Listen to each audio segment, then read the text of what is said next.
राय तो जिन असा के अजमान बख्शो इज्जत बख्शी वालिहाना इस्तकबाल कयो उन सां गॾोगॾु मां शहदाद कोट जे आवाम खे हिदायत करणु चाहियां थो, हिकु अपील करणु चाहियां थो त 1970 खां वठी करे हिन शहदाद कोट जे हल्के ते मुंहिंजे ॾाॾे साईं मुंहिंजे शहीद वालिद उन खां पोइ मुंहिंजे भाउ इलेक्शन विढ़ी, लेकिन 70 सालनि खां शहदाद कोट जे आवाम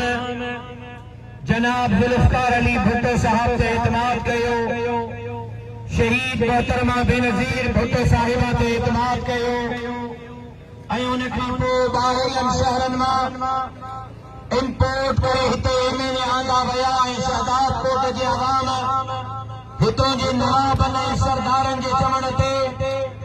इंपोर्ट थियो एमएलएस ते एतमाद कयो,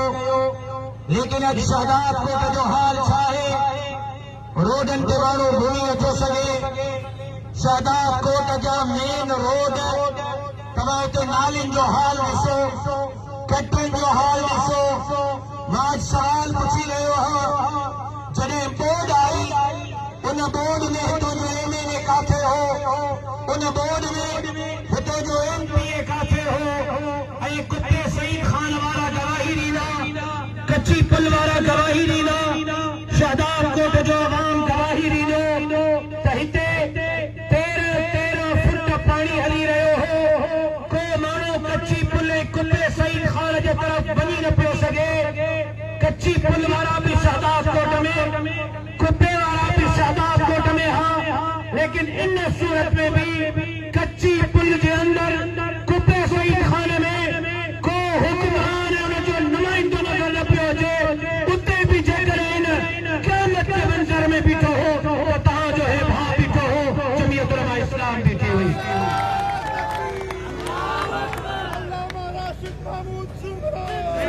शहदाद कोट वारो असां बेसरो सामानी के आलम में अवां जी खिदमत कई, शहर जी खिदमत कई, इलाके जी खिदमत कई, असां सिंध जो केस विढ़िया, सिंध खपाईंदे पादर खाईंदे जा नारा हणण वारी जमीयत उलमा इस्लाम हुई, कारू जे खपाईंदे पादर खाईंदे जा नारा हणण वारी जमीयत उलमा इस्लाम हुई, कच्चे जे भाड़ेलनि जे खिलाफ वज़ीर आज़म के साम्हूं जॉइंट ऑपरेशन जो मुतालबो करण वारी जमीयत उलमा इस्लाम हुई, वज़ीर आज़म की मौजूदगी में, वज़ीर आला की मौजूदगी में सिंध जे तक़सीम जे मंसूबे के खिलाफ आवाज उठाने वाली जमात जमीयत उलमा इस्लाम हुई। असां कल भी खालिद महमूद सुमरे जी मसन जद्दोजहद तहरीक के जारी रखा, हिकु दफ़ो शहदाद कोट जो आवाम हाणे खालिद महमूद सुमरे ते एतमाद करे, उन जे खून ते एतमाद करे, इंशाअल्लाह शहदाद कोट जे तकदीर खे जमीयत उलमा इस्लाम तब्दील कंदी। असां नाम नमान जे मसले ते सिंध खे अकेलो छॾियो, असां पीउ जो गोलियुनि में परोड़ जनाज़ो खणी बि शींहं वांगुरु सीना ताड़े करे रोडनि ते बीठा आहियूं, हेलीकॉप्टरनि ते न आहियूं आया।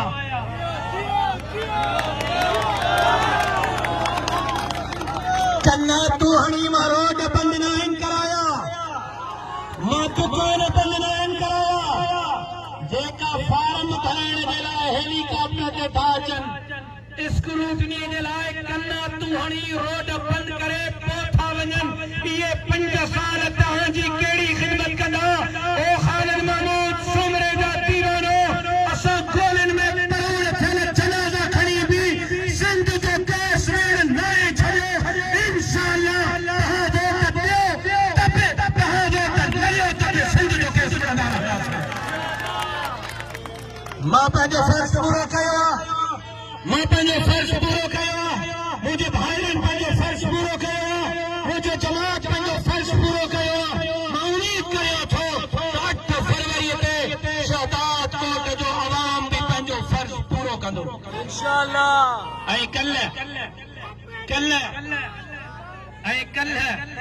जेको इस्तक़बाल हुननि जो थियो उहो बि तव्हांजे साम्हूं आहे। जेको इस्तक़बाल अॼु मुंहिंजो थियो आहे मुंहिंजे भाउ नासिर साहब जो थियो आहे उहो बि तव्हांजे साम्हूं आहे इहो इस्तक़बाल ॿुधाए पियो थियो त वॾो को इनक़लाब पियो अचे वॾी की धाम धूम सां 8 फरवरीअ ते इंशाअल्लाह सिंध लुटींदड़ सिंध फुरींदड़ ऐं लारकाणे खां भॼी करे शहदाद कोट में पनाह वठंदड़नि खे लारकाणे में बि भॼाईंदासीं शहदाद कोट में इंशाअल्लाह 8 फरवरी इंशाअल्लाह तब्दीलीअ जो ॾींहुं इनक़लाब जा आगाज़ जो ॾींहुं हाणे असां पंहिंजो फर्ज़ पूरो कयो शहदाद कोट जे अवाम जो फर्ज़ आहे हितां जे अमड़नि भेनरुनि न्याणियुनि जो फर्ज़ आहे मां उमीद करियां थो तव्हां सिंध जे तक़दीर खे तब्दील करण जे लाइ शहदाद कोट जे तक़दीर खे तब्दील करण जे लाइ हिन दफ़े ज़रूर किताब खे खटाईंदो तव्हांजी महिरबानी ज़िंदगी बाक़ी मुलाक़ात बाक़ी अस्सलामु अलैकुम।